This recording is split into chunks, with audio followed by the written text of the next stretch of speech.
I've repeatedly listened to my colleagues suggest that this is a Democratic shutdown. Are you aware, Ms. McNeil, that there were at least 5 opportunities in the Senate to pay TSA, and it was blocked by Republicans? Are you aware of that? I'm aware of the votes Thank you. on the Thank you. Department of Homeland Security where Ma'am, are you aware that there were 5 opportunities and it was blocked where we could have paid TSA? The answer is yes. Mr. Chairman, could I ask you to remind these individuals that they're under oath? Please. Yes, the witnesses are reminded that they are under oath. Thank you very much. Answer the questions to the best of your ability. Thank you. Thank you, Mr. Chairman. Are you aware, Ms. McNeil, that in 2023, under the leadership of then Chairman Benny Thompson, TSA was granted a raise? Yes or no? I am aware. Are you aware that there wasn't a single vote on the Republican side in this committee to support that raise? I don't know the details. You knew that we voted, we did it, and you knew that, but you don't know how the vote went down. I wasn't. Well, I will tell you how it went down, ma'am. Democrats unanimously voted for it, Republicans unanimously voted against it, but you got that raise.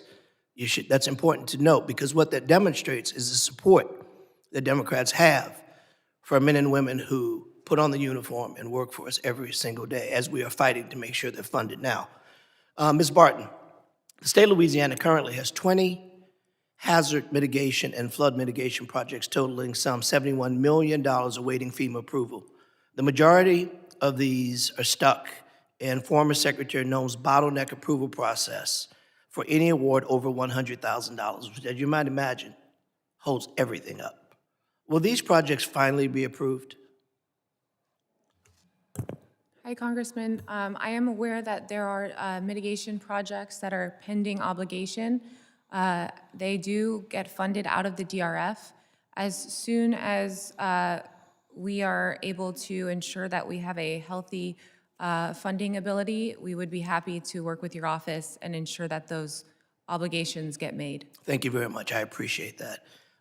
Ms. McNeil, how many total hours or weeks does a TSA officer candidate spend in training before being certified for duty?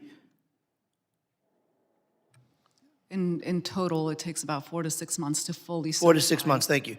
And of that time, what specific portion is dedicated to specialized detection skills, such as identifying concealed weapons, explosives, and other prohibited materials through the physical screening and advanced imaging technology? I would say significant, but I can get you a breakdown. Significant, very good. The administration, but you have ICE agents that are now there, and it was said in testimony that they were helping with screening. But you just said it takes 4 to 6 months of training. How can don't shake your head, ma'am, it's on the record. It was said by you or others at this table that they're there to help with screening, but they can't. Not when you in your own testimony moments ago to Representative McIver said you started training them on Monday. Ma'am, today is Wednesday. I'm asking the questions. Can you just wait for me to answer? Today's Wednesday. You said you started Monday. You also just said that it takes 4 to 6 months, which spells out exactly our fear, that it's nothing more than window dressing and cheap theater and political performance to bring ICE agents in who are, many of which are hardly trained to even do the functions of ICE, let alone to come to airports and do sophisticated screening and training that TSA officers take 4 to 6 months to be able to do, yet you suggest that they can do it with 2 days of training. How is that possible, ma'am? So the ICE officers that are helping out at these key airports are not doing the specialized screening functions. They are doing the functions that don't take as much training. And which ones are those? So those, as I mentioned earlier, helping man the queue, helping with divestiture. Help man the queue, direct the flow.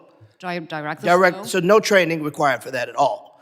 But you're paying TSA agents, or you're paying ICE agents to come to airports, and you're paying them a hefty sum with limited or no training to add insult to, I'm not sure why you keep making that face, ma'am. I'm asking you questions, and all day you have evaded the opportunity to answer honestly, which is why I asked the chairman to remind you and others that you're under oath. This is not a game. I don't care who took you outside and gave you a coaching lesson on how you should respond. I would hope they would tell you to answer honestly, to answer forthright, to not dance around and put yourself in position to possibly perjure yourself. This is a very serious hearing about dedicated workers deserving to be paid, and there were multiple opportunities to do that, even multiple opportunities to ask you specifically, would you support a standalone bill to make sure your people were going to be paid? And you said no. Why would you not want to? Mr. Chairman, my time has expired, but I will follow up.